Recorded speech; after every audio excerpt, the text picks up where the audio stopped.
Careful now, I'm gonna sense around here. Huh, I'm getting a strong clue reading in the observatory. That's always the observatory. I sense that Polly's launched another one of the mission clues into space. Get ready for a fun-packed thrill ride to the bottomless pit. I think you know what to do. Click on the telescope and we'll get started. Alright. Let's do this shiz.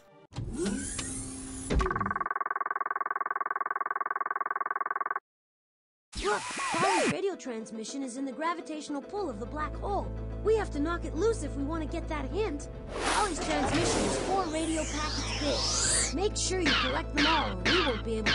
Oh, we got another radio wave packet. Another asteroid bites the dust.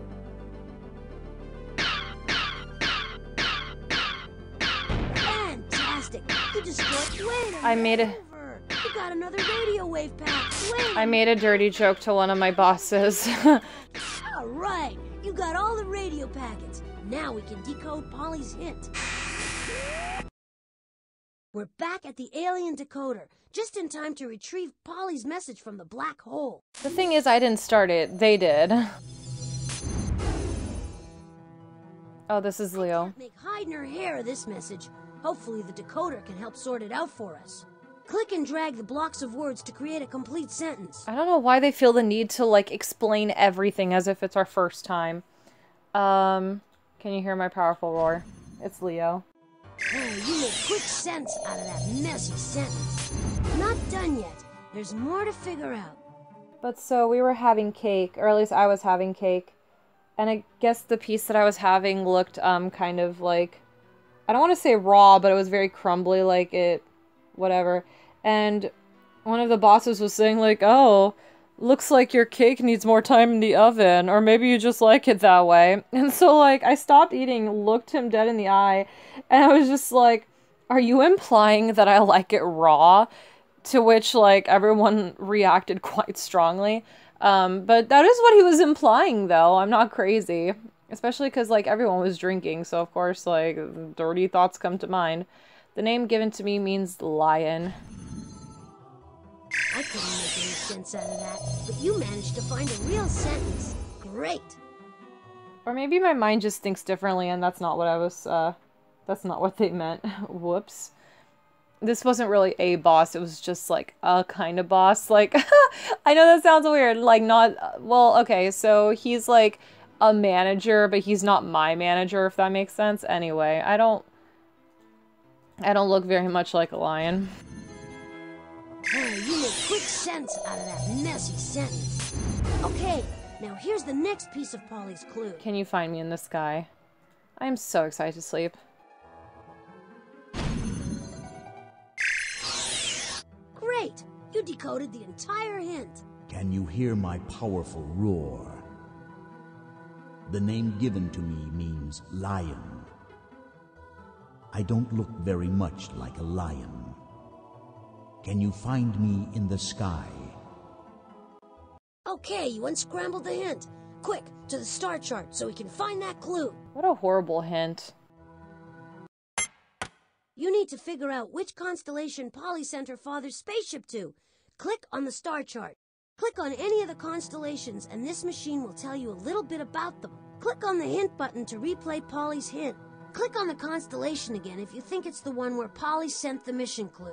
I'm so irritated. I really fucking hate that he has to repeat every goddamn thing that he's saying. How was I in love with him as a child? I don't understand. Like, I really don't get my logic. But then again, you know, whatever. Leo. Leo the lion is... Hey, you're right on target. Here comes the spaceship. No one needs to talk more than they need to.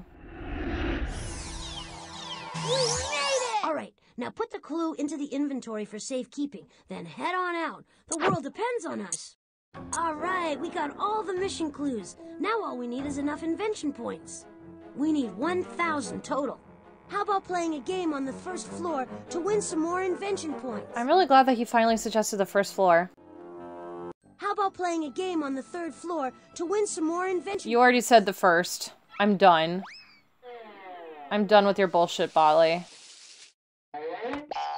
That was the last of Polly's mission clues, but we'll never be able to work the time machine if we don't get some more invention points. We need 1,000 total. We're gonna have to play some of the games on this floor to win some more points. Let's try out the professor's virtual collection. Alright. Let's do it. You must like art. Remember, click on the machine to look through the virtual collection, or click on the painting gallery to create your own masterpiece. Just make sure you leave everything the way you find it. Not like Polly, always creating a mess. Polly hasn't left any clues here. Are you sure you want to stay? Oh my god. Botley, you... No, Botley, there's no clue here. Just some old invention points, if you can figure out which work of art I'm thinking about.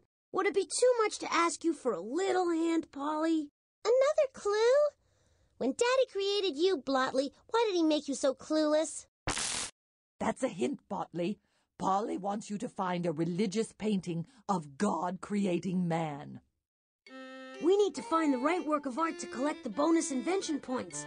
Mrs. Beasley? Can you find a religious painting of God creating man? Now choose the correct category, then select one of the professor's works of art to view it on the digital display.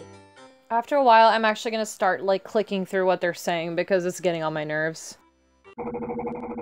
Oh, there we go. Cool. In this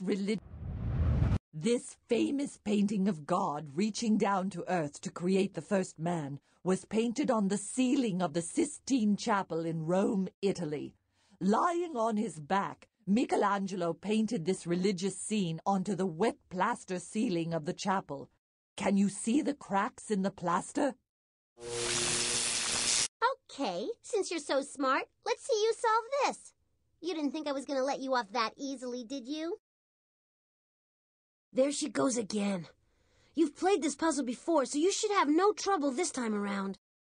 Oh, this is a beautiful puzzle, filled with things made by Native Americans. Some of my favorite pieces are here. Well, that's nice. Any hoodles, but yeah, what was I gonna say?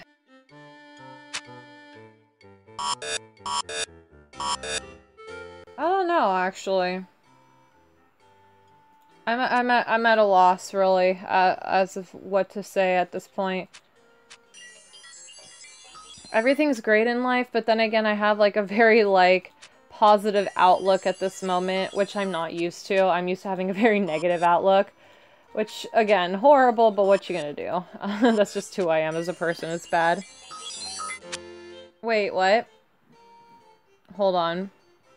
Oh, boy.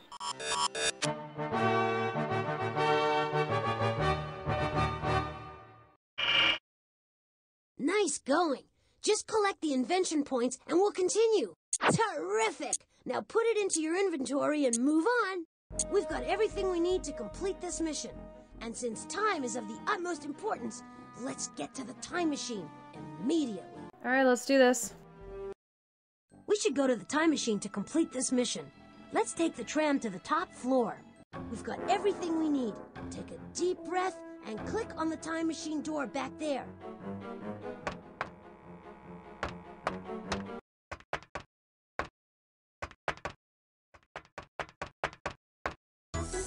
Ready for another spin of the wheel? Just click on the on button. I love how peeved he used to be, like, or was in the beginning, like, oh no, this is a game show, but now he's all excited about it. At least I am. I love this. Welcome once again to the game show where history's on TV and Polly's got the clicker. In this exciting episode, we'll search for lovely Rhonda Robot back in time. Your first clue is a cute pigeon, and it will lead you to what this mission is all about. Pigeons have invented a special way of drinking water. Most birds drink by scooping up water with their beaks. The pigeon uses its beak like a straw. It's the only bird in the world that actually sucks up water. Pigeons are in the same bird family as which other bird? Doves. Right! In fact, pigeons and doves are two names for the same exact bird. Like some other birds, doves have a special symbolic meaning for people. The American bald eagle, for example, stands for freedom. The dove is the universal symbol of what? Peace. Good job! Ho-ho! For thousands of years, the dove has stood for peace. It is a symbol of international cooperation among countries choosing peace over war. What sports event is played to promote peace? The Olympics, baby. Gold medal answer. The Olympics are played by people throughout the world to encourage peace. That's why doves are released at the opening ceremonies of the Olympics, because they symbolize peace. Ha! So Polly sent Rhonda Robot to the Olympics. You're headed for a medal. Keep going. Well, we already knew that, didn't we? The next clue is a torch. The torch will light the way to where the Olympics were first played. Making fire was a huge step for mankind. Here was an awesome form of energy that was finally in our power. No wonder that fire has taken on so much meaning and importance for people. Even the Olympic Games open with a spectacular celebration of fire. How does the Olympic torch get into the Olympic Stadium? By a runner. Okay, guys, really quickly, I'm so sorry. I must mention that even though she's a bitch, Polly's kind of a fucking genius. That's right! Ho-ho! Runners carry the torch around the globe and into the Olympic Stadium where the Olympic flame is lit. The runners represent the countries competing in the Olympics. Runners from countries all over the world train to compete in the Olympics. Approximately how many countries compete in the modern Olympics? Great! About 120 countries participate in the Olympics, including the country hosting the Games. The Olympic torch is always lit in which of those 120 countries? Greece. Yes! The Olympic torch is always lit in Greece because the first Olympics were played in ancient Greece. The torch symbolizes the constant renewal of the Olympic spirit. Pack your bags. Looks like we have to go to Greece to find Rhonda Robot at the Olympics. There's a reason why I say that she's a genius, please understand. Two masks are your next clue. They will lead you to who invented the Olympics. These masks represent two types of plays invented for the theater. The laughing mask represents plays that are comedies. Comedies have funny jokes and happy endings. The mask with the sad face represents what kind of plays? Tragedy. That's right! Ho-ho! Tragedies are plays with unhappy endings. If you were going to write a play, you'd have to decide whether you wanted to write a comedy, a tragedy, or a mixture of the two. If you wrote a tragedy for the theater, what would people call you? A dramatist? Yup! Dramatists have been writing plays for a long time. The world's first dramatists wrote plays in honor of a god called Dionysus. Who were the world's first dramatists? The ancient Greeks. Great job! Ho-ho! The ancient Greeks invented drama as we know it today. For the Greeks, drama was a religious festival. The ancient Greeks had another religious festival. They called it the Olympics. Perfect.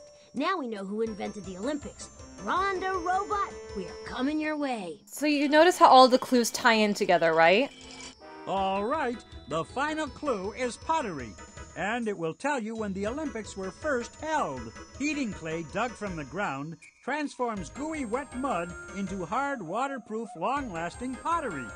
People in the Middle East made the first pots and plates out of pottery 9,000 years ago. What's another name for pottery in general? Ceramics? That's right! Ho-ho! Many ancient pots and plates have been found because ceramics are hard and last a long time. Scholars dig up ancient ceramics to find clues about ancient life. What do you call the study of ancient ceramics and other objects? Oh, God. Archaeology? That's right. Archaeologists study ancient human societies by looking at the things they made. An archaeologist would most likely study a society from what year? Can we talk about this? Oh my god, 2010! That wasn't that long ago. Actually, that was 8 years ago, but still. That's right. Ho-ho! And 776 BC was the date of the very first Olympic Games, which began as a religious festival. We know about the first Olympics thanks to archaeologists who dug up the ancient stadium in Olympia, Greece. Congratulations! Oh, and pack your toga. It looks like we're headed to the first Olympic Games in ancient Greece in 776 BC. And to rescue poor Rhonda Robot. Alright, let's grab this key. So I do want to explain. So Polly, like I said, I don't, yes, she's a horrible, horrible, horrible little girl and an evil, evil person, but I'm just not nice. Just a very not nice person. But if you really think about it, like, all of the clues that she gives us, it ties together. So, like, I really don't think she's stupid. Like, I actually kind of do believe her story about how, like, oh, I made up the answers to the quiz because I knew them and I just want to have some fun. Like, I do think she's not being challenged enough in school because, like, she wouldn't just give, like, random clues like, oh, here's a pigeon, here's a torch, like, here's a comedy and tragedy mask. Like, they all tie in together, or, like, so it works, like, and for her to hide all of these things and, like, where she hides them, and she's actually quite brilliant. She's actually a very, very smart girl. She just also happens to be horrible and mean. So that's my theory. Let's keep going.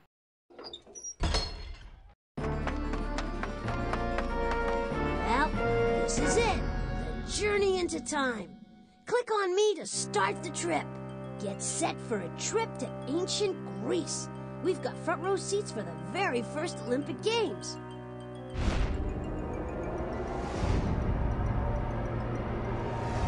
Yay! It's the world's first Olympic winner.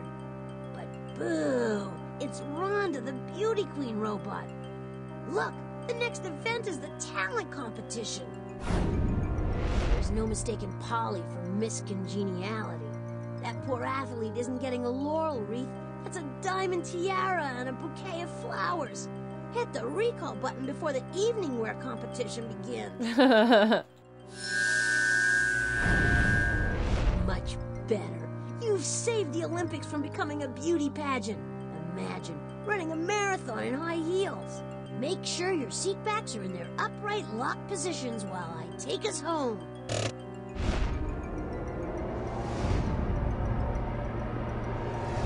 Ah, there's no place like home. Press the back button on the utility belt to leave the time machine. We need to put this robot to rest back at the robot roost, and we've added another robot to the collection.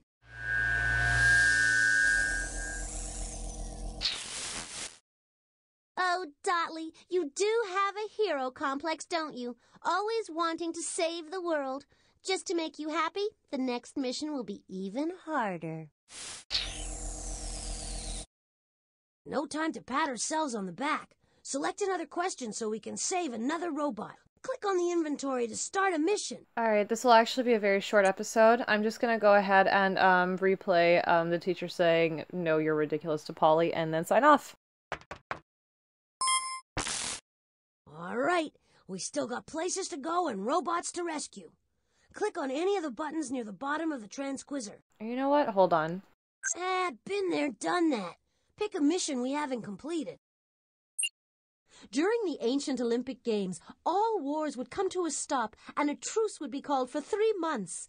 That gave the soldiers enough time to travel to the games, compete, then return home to continue fighting. What did athletes at the ancient Olympics get for winning? A prize that would make anyone run faster and jump higher. A bouquet of flowers and a diamond tiara.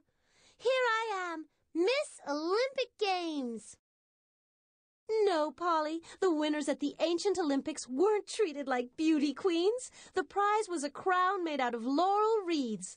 When an athlete returned home, a life-size statue was erected in his honor, and he was treated to free meals for life. Been there, done that. Pick a mission we haven't completed. I feel like they should have mentioned the free meals for life. Honestly, like, I would love to get free meals for life. I'd be so set in life. Fuck it, let's start one, but I won't actually start any of the, Click on the yellow start button to hear this question. I won't start any of the missions, but I will play this. People once thought the Earth was the center of the universe and everything revolved around it. That's because when they looked up in the sky, the sun and the stars all appeared to be moving around the Earth. A nice idea, but appearances can be deceiving. Today we know that the Earth revolves around what? Miss Winkle, as everybody knows, I am the center of the universe. Oh god. Yes, Polly, you're exactly right. The whole world revolves around you. Heavens, Polly is just too much to bear. She used to think she was the center of the universe. Now she really is. We need to go back in time and straighten this mess out, or life as we know it will change drastically. Click on the inventory button to put away the transquizzer. What caused the Statue of Liberty to be made of licorice, though? Like, I don't see how any of these events led to there still be a Statue of Liberty, but it's made out of licorice. I don't understand. Whatever.